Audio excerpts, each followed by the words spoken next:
Assalamualaikum my YouTube family, how are you all? I hope you all are doing well. Today I am going to talk about a disorder that is schizophrenia.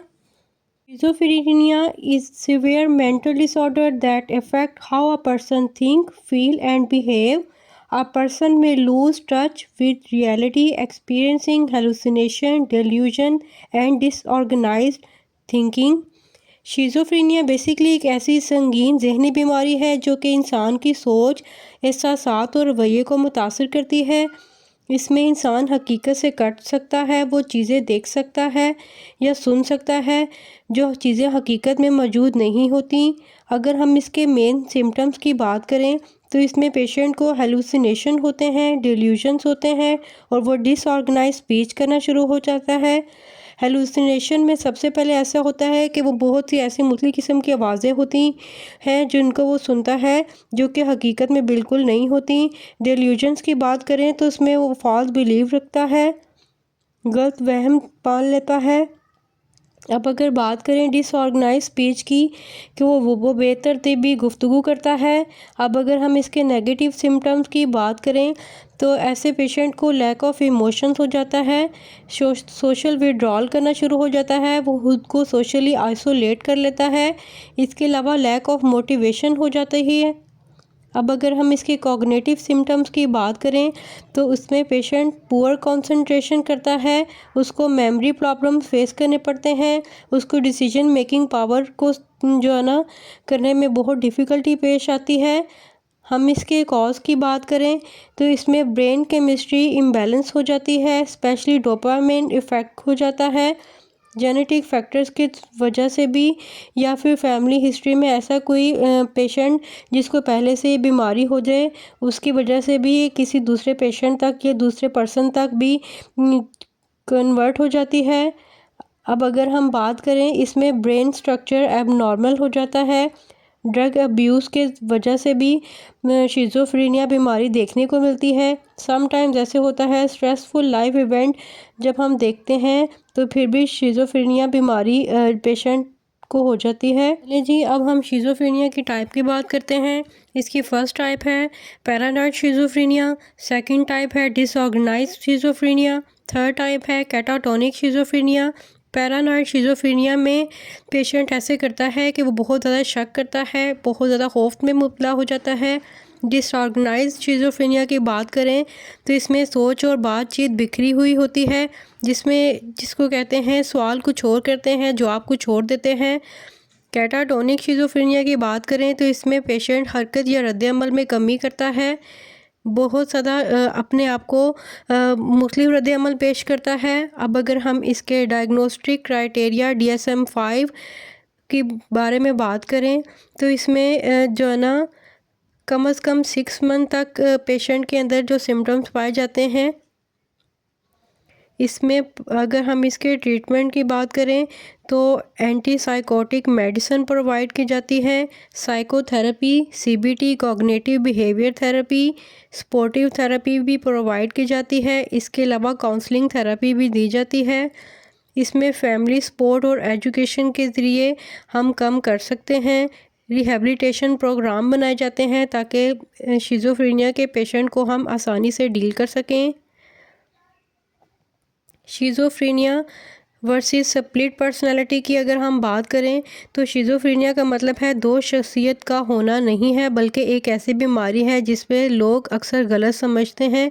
हम इसके early signs की बात करें तो इसमें patient खुद को isolate कर लेता है, बहुत ज़्यादा स्ट्रेंज बिहेवियर शो करता है, उसकी परफॉर्मेंस बहुत ज़्यादा लो हो जाती है, वो उसमें लैक ऑफ कॉन्फिडेंस डेवलप हो जाता है, उसकी सस्पिशियसनेस में इजाफा होता है, वो बहुत ज़्यादा शक करता है। शिज़ोफ्रेनिया में हेलुसिनेशन को अगर हम फर्दर डिटेल में पढ़ें तो पर्सन जो होता है वो ऐसी आवाज़ें सुनता है जो कि उसने रियलिटी में कभी भी नहीं सुनी होती, या फिर वो दूसरों को कहता है कि आपने ऐसी आवाज़ें सुनी हैं, देखें मुझे ये आवाज़ें आ रही हैं, मुझे ऐसा महसूस हो रहा है, मैंने ये आवाज़ सुनी है, मैंने उस हस्ती की आवाज़ सुनी है, मैंने उस पर्सन की आवाज़ सुनी है। जबकि हकीकत में अगर पास बैठे हुए लोग देखें या सुने, वो कहते हैं ऐसा वैसा कुछ भी नहीं है, आपको जो भी आवाज़ें सुनाई दे रही हैं वो हमें सुनाई नहीं दे रही।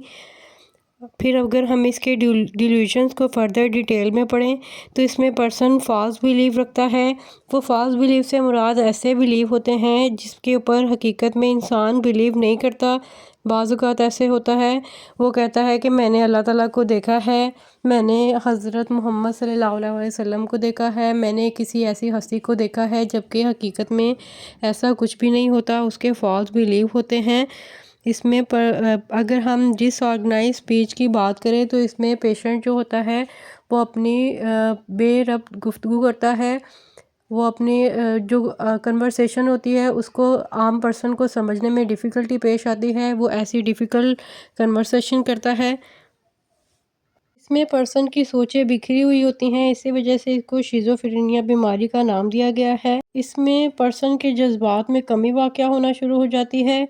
इसमें ऐसे होता है कि ऐसा पेशेंट लोगों से ख़ुद को दूर रखता है, उसको आइसोलेट कर लेता है, सोशली विड्रॉल कर लेता है, लोगों को अपने आप से मिलने से ग्रेस करना शुरू हो जाता है। इसके अंदर कोई भी काम करने की कैपेबिलिटी कम हो जाती है। उसकी इंटरेस्ट किसी भी हॉबी में जो होता है वो भी कम होना शुरू हो जाता है। उसमें लैक ऑफ कॉन्फिडेंस डेवलप होता है। इसके कॉग्निटिव सिम्टम्स की अगर हम डिटेल में बात करें तो इसमें पेशेंट किसी भी काम पे तवज्जो करने से बहुत ज़्यादा गुरेज करता है। उसकी अटेंशन डाइवर्ट हो जाती है, वो प्रॉपर अटेंशन नहीं दे सकता। अगर हम बात करें तो इसमें पेशेंट अपनी याददाश्त को कमज़ोर कर लेता है। अगर हम इसके कॉज को डिटेल में पढ़ें तो इसमें पेशेंट तक ये बीमारी किसी भी ऐसे पर्सन से ट्रांसफ़र हो जाती है या कन्वर्ट हो जाती है जो कि उसकी फैमिली हिस्ट्री में पहले से मौजूद होता है। इसमें पेशेंट जो है ना मुसलसल किसी भी ड्रग वगैरह के यूज़ करने से या किसी भी सिगरेट वगैरह के यूज़ से भी इसको शिज़ोफ्रेनिया बीमारी हो जाती है। बाज़ औक़ात ऐसे होता है कि ऐसा पर्सन जिसको बहुत ज़्यादा काम का प्रेशर होता है उससे भी एक बीमारी हो जाती है जिसको शिज़ोफ्रेनिया का नाम दिया गया है। शिज़ोफ्रेनिया में पैरानॉइड टाइप की अगर बात करें तो इसमें पर्सन बहुत ज़्यादा शक करता है और उसमें बहुत ज़्यादा खौफ मुब्तला हो जाता है। डिसऑर्गेनाइज्ड स्पीच की बात करें तो वो अपनी सोच और बातचीत में तरतीब नहीं लाता। उसकी सोच और बातचीत बिखरी हुई होती है जिसको कहते हैं आम इंसान अच्छी तरह समझ नहीं सकता। वो ऐसी सोचें ऐसी बातें करता है। कैटाटोनिक टाइप की बात करें तो इसमें पर्सन जो होता है अपने हरकत या रद्द-ए-अमल में कमी कर लेता है। ये उसका कोई भी काम अगर हम उसको कहें तो वो बिल्कुल भी नहीं करता या फिर उसको जो है ना इनकार कर देता है कि मैंने ये काम नहीं करना। सम टाइम्स वो बहुत डिफरेंट बिहेव करता है। शिज़ोफ्रेनिया के पेशेंट की अगर अर्ली साइंस की हम बात करें तो इसमें जो पेशेंट है वो ख़ुद को आइसोलेट कर लेता है। वो हमेशा से दूसरों के साथ रहने से अवॉइड करता है। उसको होता है कि मैं सबसे अलग रहूं, किसी से बातें वगैरह ना करूं। वो बहुत ज़्यादा स्ट्रेंज बिहेवियर शो करता है। उसकी परफॉर्मेंस बहुत ज़्यादा लो हो जाती है। उसमें लैक ऑफ कॉन्फिडेंस डेवलप हो जाता है।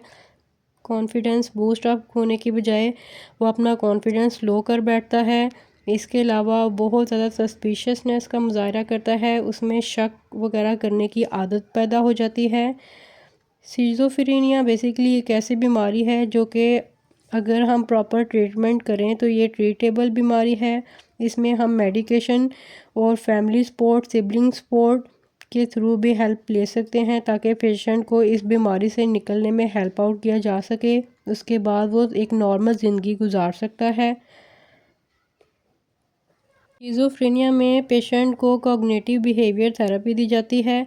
ये एक ऐसी थेरेपी है जिसमें हम पेशेंट की नेगेटिव थॉट्स को पॉजिटिव थॉट में चेंज करके उसका जो है ना कॉन्फिडेंस बूस्ट अप कर सकते हैं।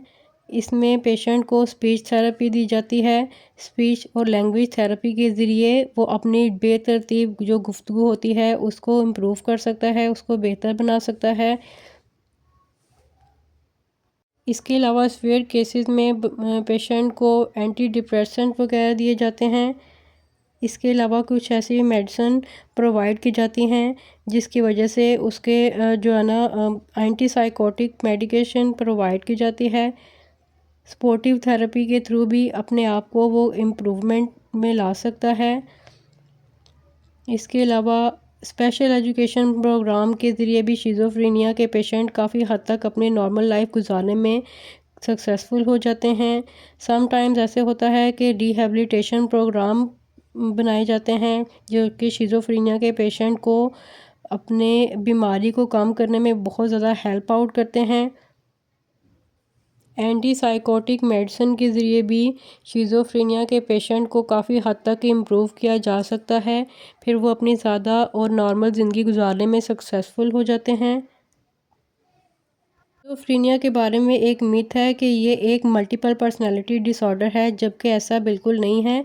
ये एक डिफरेंट कंडीशन है जो कि एक डिसऑर्गेनाइज्ड स्पीच और एक ऐसा डिसीज़ है जिसमें इंसान का ब्रेन, उसकी लैंग्वेज, उसकी ज़ुबान, उसकी सब चीज़ें बहुत ज़्यादा मुतासर होती हैं। शिज़ोफ्रेनिया में डिल्यूजन्स की बात करें तो इसमें पर्सन खुद को बहुत ज़्यादा अहम समझना शुरू हो जाता है, जैसे बहुत ज़्यादा कोई अहम शख्सियत बन गया है। हेलुसिनेशन की बात करें तो इसमें पर्सन बहुत ज़्यादा ऐसी बिहेवियर शो करता है, ऐसी स्पीच करता है कि उसने रियलिटी में बहुत कोई रेयर चीज़ देखी है, जबकि हकीकत में वो लोगों के सामने अपना मजाक बनवा रहा होता है और ऐसी बातें करता है जिसकी वजह से लोग हंसना शुरू कर देते हैं। जबकि ये ऐसी बीमारी है जिसमें हेलुसिनेशन और डिल्यूजन बहुत ज़्यादा प्रोमिनेंट होते हैं। उसमें उसकी लैंग्वेज बहुत ज़्यादा डिसऑर्गेनाइज हो जाती है। ये बीमारी हमारे जहन को और जिस्मानी अज़ा को भी बहुत ज़्यादा मुतासर करती है। इसके प्रॉपर ट्रीटमेंट के थ्रू हम पेशेंट को एक अच्छी ज़िंदगी गुजारने में हेल्प कर सकते हैं। चलें जी, मुझे दें इजाज़त। नेक्स्ट वीडियो में किसी भी डिसऑर्डर पे लेके आऊँगी। अपना बहुत सा ख्याल रखिएगा। अल्लाह हाफिज़।